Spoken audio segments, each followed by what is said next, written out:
আমাদের সকলেরই একটাই প্রশ্ন, রাধাকৃষ্ণের কি বিবাহ হয়েছিল? হ্যাঁ, ভণ্ডির বনে রাধা ও কৃষ্ণের বিবাহ হয়েছিল বলে বিশ্বাস করা হয়। এটি ভারতের উত্তরপ্রদেশে মথুরা জেলার ভণ্ডিরবন গ্রামে অবস্থিত একটি বিখ্যাত মন্দির।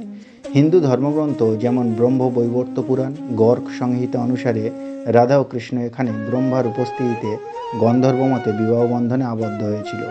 ভণ্ডিরবন হল ব্রজ অঞ্চলের একটি পবিত্র স্থান এবং রাধাকৃষ্ণের বিবাহ স্থান হিসেবে পরিচিত। এখানে রাধাভণ্ডির বিহারী মন্দির রয়েছে, যেখানে রাধা ও কৃষ্ণের বিবাহ অনুষ্ঠিত হয়েছিল। এই বিবাহে ব্রহ্মা প্রধান পুরোহিতের ভূমিকা পালন করেছিল। ভণ্ডিরবন শুধু একটি স্থান নয়, এটি হিন্দু ধর্মের একটি গুরুত্বপূর্ণ স্থান। এখানে রাধাকৃষ্ণের ঐশ্বরিক মিলন ঘটেছিল। ভণ্ডিরবনের কাছে রয়েছে বেনুকূপ, যা কৃষ্ণ নিজের বাঁশি দিয়ে তৈরি করেছিলেন। প্রতি বছর মার্চ মাসে এই ঐশ্বরিক বিবাহ ফুলেরা দুজ উপলক্ষে উদযাপিত করা হয়।